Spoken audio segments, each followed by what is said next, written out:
Tanigi. Tanigi! Ayan na po yung ating malaking isda. Iihaw ko siya. Babalutin ko siya sa dahon ng saging. Ready na ang ating panlaman.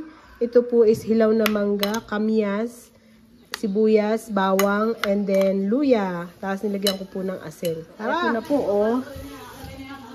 Kita nyo naman, sariwan-sariwa. Tapos niwaan ko dyan para ilalagay natin yung filling. Makamakadagdagan ng gato. Yan natin ng konting salt. Ayan. Nag-iimil yung kwarta na bulong.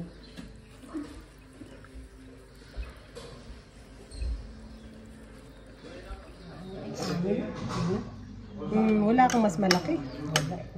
Ay, pwede na. 1.8 naman ano kalagay yun.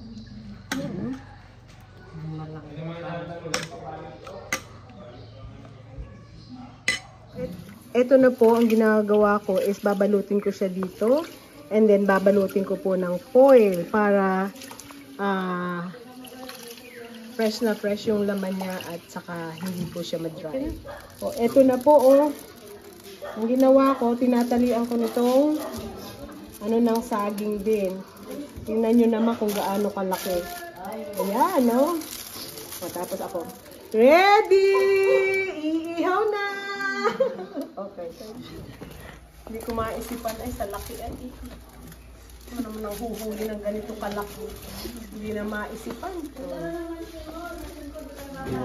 Hindi na maintindihan ang pagbabalot. Hindi na maintindihan po ang pagbabalot sa laki naman ng isda. Alam mo, pag inihaw mo ito, napaka-moist na moist yung loob niya. Kasi po, hindi lalabas yung kanyang, hindi kailangan hindi siya tutulog. Ate, naglilitsyon ako. Oo. May grabe. Oh.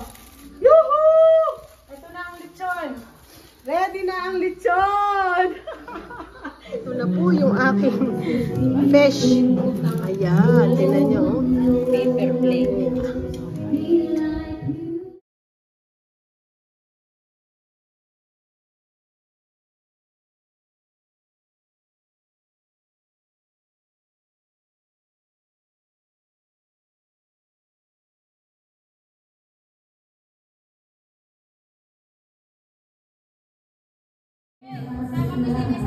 Ayan na! Tingnan nyo yan! Oh, lala! Yes! Oo nga! Ayan na po yan. Ulan ka kamatis na. Papa, ayan na po ang lechon. Lechong isda po yan. May walang katapusang pansit. Puto, aba, naku. Kainaman. Kainaman, kainaman. Happy birthday, happy birthday.